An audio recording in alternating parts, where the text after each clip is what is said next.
Okay, patron deities. Patrons. I I know what patrons are historically, like patrons of the arts kind of stuff, and Patreon patrons. Yes, those are both cool. Yeah, sorry, all kidding aside.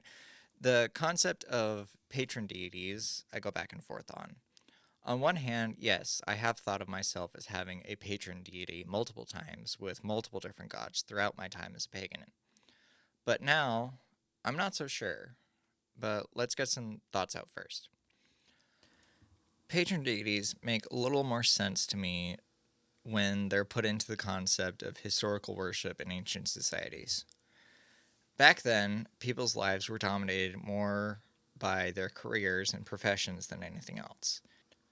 Unless you were one of the higher up elites and given a broader choice, you spent most of your life apprenticing for a specific trade, then being the master of your craft. And often you were born into a trade. If your dad was a blacksmith, you were most likely going to be a blacksmith as well.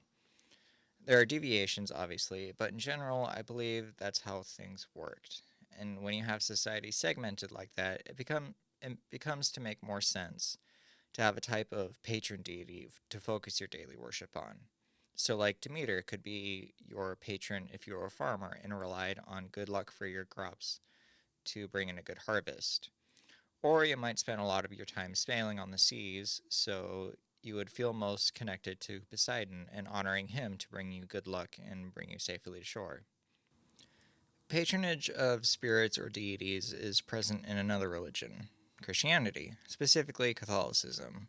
Also, I just want to point out that I love it when pagans and ex Catholics refer to Catholics separate from general Christianity. I'm not saying they aren't, but I love it when people make that distinction because boy, does it make sense. But from what I know about Catholicism, their setup is the priesthood are the ones with a direct link to God through prayer. Everyone else doesn't talk directly to God when they pray and are more talking to angels or saints that act as conduits to the divine. I don't know. I'm an ex Mormon. That's all I know.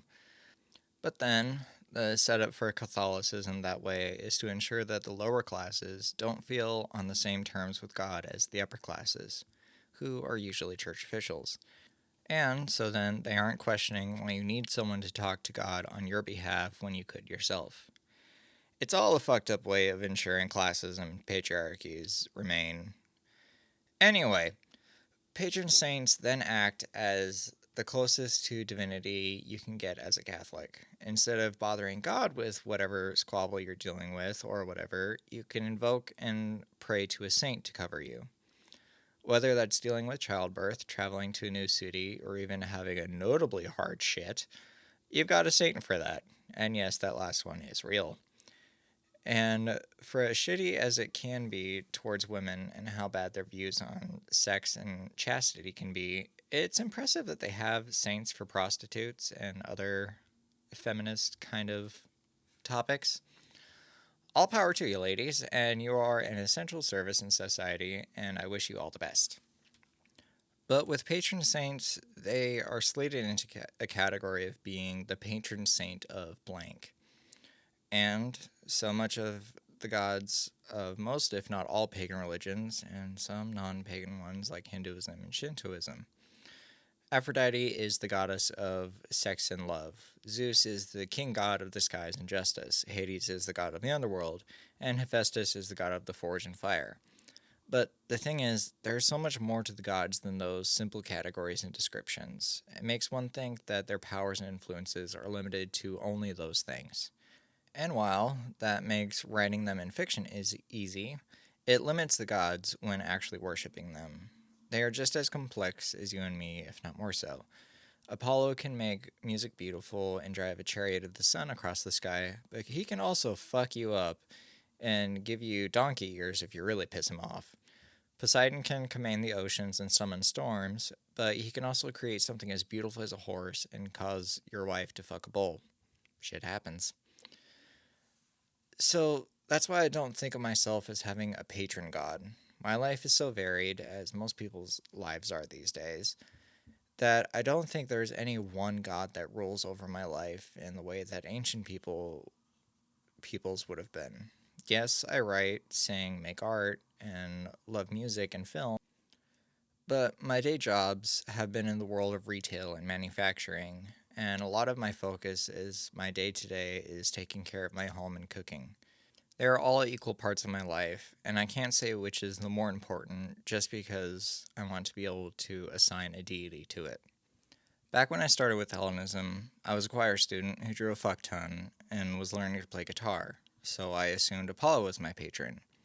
Then, as I went through my first attempt at college, I thought Athena was my patron, or at least she and Apollo were in tandem as patrons. Then, when I left school and started working full time in a factory, Hephaestus became my de facto patron god.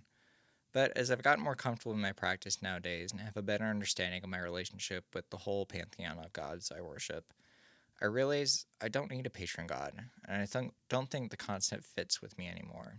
I see the gods in my life every day. Some, more than others, yes, but I still see them all as equal in my life and practice. Life changes, practices change, and beliefs change. It may be different later on, but for now, I'm just a polytheist who loves and honors all my gods as best I can. But anyway, thanks for listening.